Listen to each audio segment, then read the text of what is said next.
This is our 5th time. I wouldn't have dreamt of what I learned here. This encourages you and inspires you. And it's so relaxing, and the food is great. I love Retreat at Sea, and I will do it again. And you should be here. Holy Trinity is at work full time here. A globalist-minded pope and a fellow Argentinian president lock horns over whether to trash personal liberties at the socialist-loving World Economic Forum.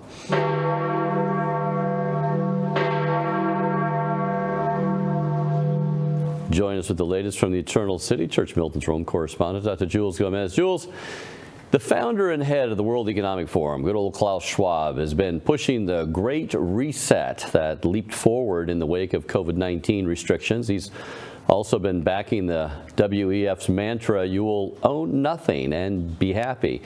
But at the World Economic Forum gathering in Davos Wednesday, he was getting a lot of pushback from Pope Francis's nemesis, President of Argentina, Javier Milei. They're saying that Javier's speech is breaking the internet. Tell us about it. Brian, this is indeed one of the most courageous, indeed prophetic speeches ever made. And guess what? Javier Milei went right into the lion's den. And there he took this sinister James Bond-like villain, Klaus Schwab, by the collar.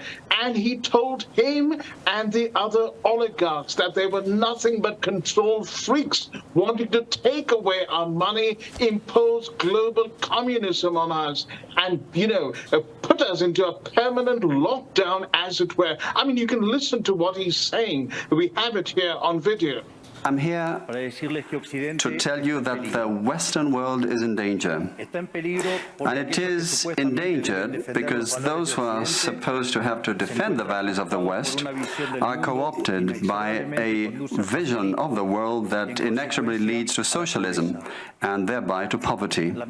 I say that the West is endangered. And I say this precisely because in those of our countries that should defend the values of the free market, private property, and the other institutions of libertarianism, sectors of the political and economic establishment, some due to mistakes in their theoretical framework and others due to a greed for power, are undermining the foundations of libertarianism, opening up the doors to socialism and potentially condemning us to poverty, misery, and stagnation. It should never be forgotten that socialism is always and everywhere an impoverishing phenomenon that has failed in all countries where it's been tried out. It's been a failure economically, socially, culturally, and it also murdered over 100 million human beings. Now, Javier, there's just talking straight history. I mean, it's failed everywhere where it's been tried, and now we're trying to try it on a global scale. He also remarked how it killed 100 million people. I mean, he's talking about communism, which is, the leftist socialist economic system. And so, yeah, Jules, it just seems like it was very brave of him to go up there and just lay the smack down.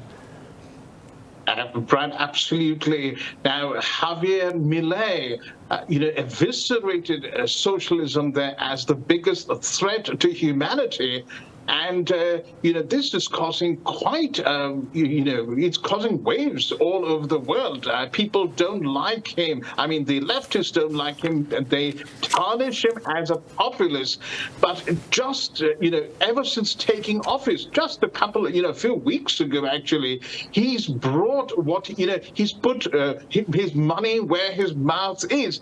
And he's scrapped all those time-wasting government departments like, Department for Diversity and Women, etc. So he's really serious. But most importantly, the first part of his speech, about 20 minutes or so, was all economic. It was theory. It was demonstrating, as an economist, because he is an economist, how terribly socialism has failed the world. Yeah, it was really amazing, Jules. Did Milei talk about topics, specifically Catholic topics, or topics that are in line with Catholic teaching? Interestingly, Milei claims to be a Catholic, and he's one who we did, a Rome dispatch on him a few months ago, Brad, and he spoke very strongly on the sanctity of life.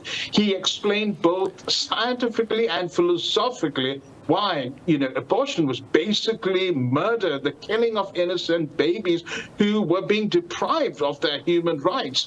And he brought it up. I mean, I think this is the first time in the WEF's history since 1971, these oligarchs who fly to Davos in their jets, while lecturing us, their private jets, by the way, while lecturing us not to, take the car and pick up grandma shopping because we are polluting the world. And for the first time, they heard, a really ear-splitting lecture against abortion. Listen to what he has to say.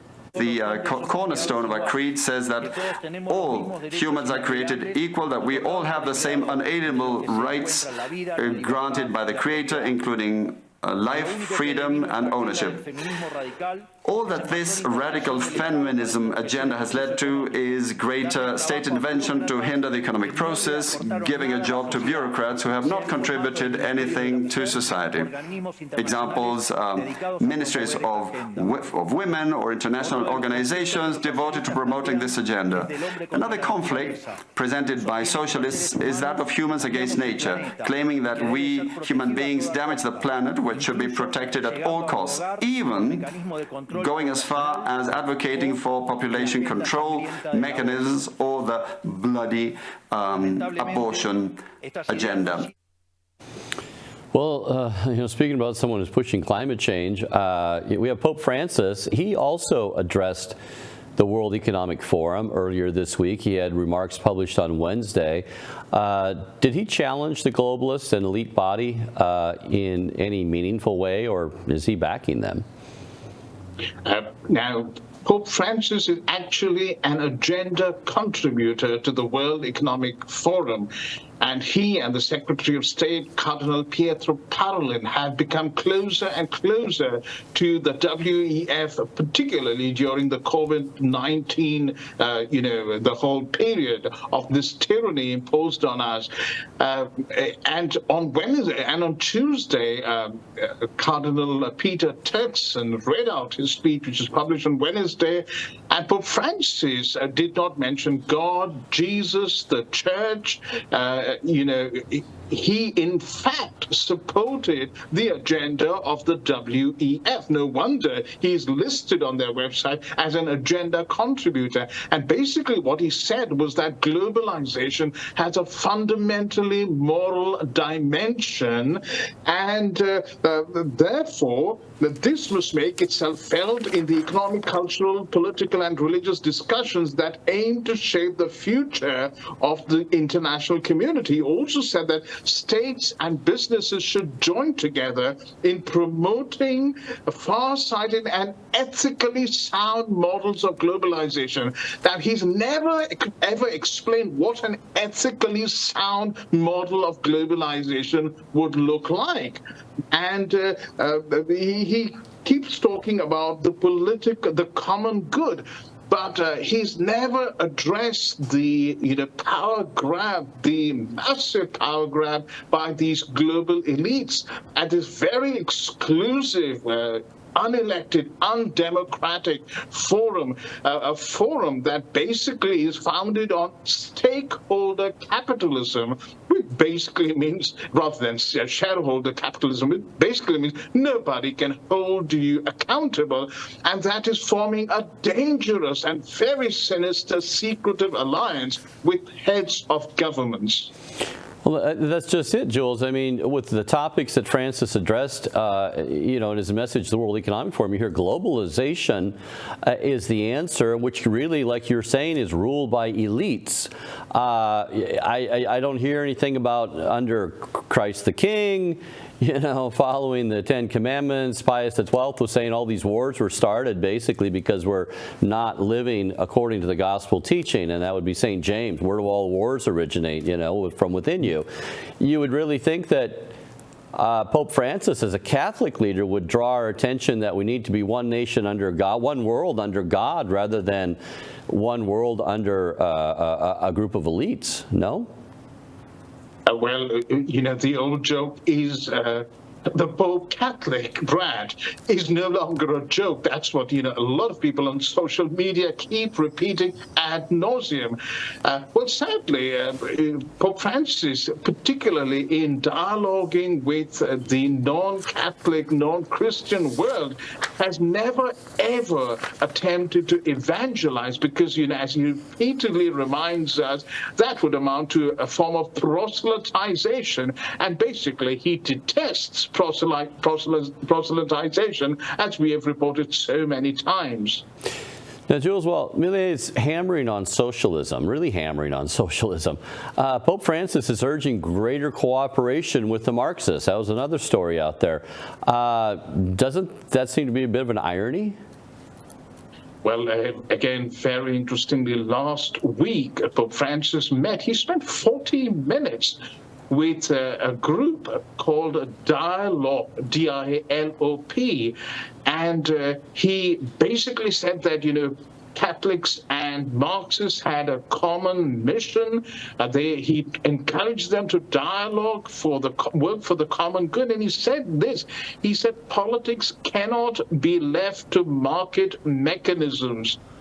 So Pope Francis clearly does not believe in the free market. I mean, we are not talking about crony capitalism because, a lot of capitalism is degenerating into crony capitalism. But we are talking about, genuinely free market capitalism.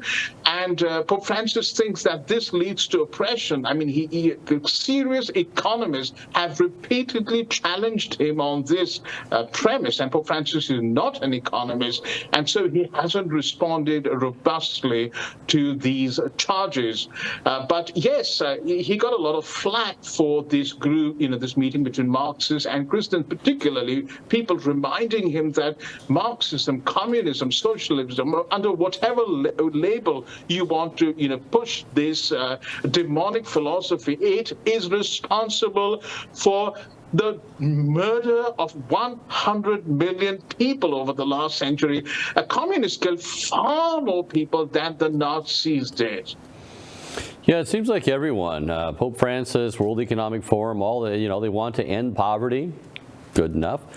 But does that mean everyone has to be poor to do it?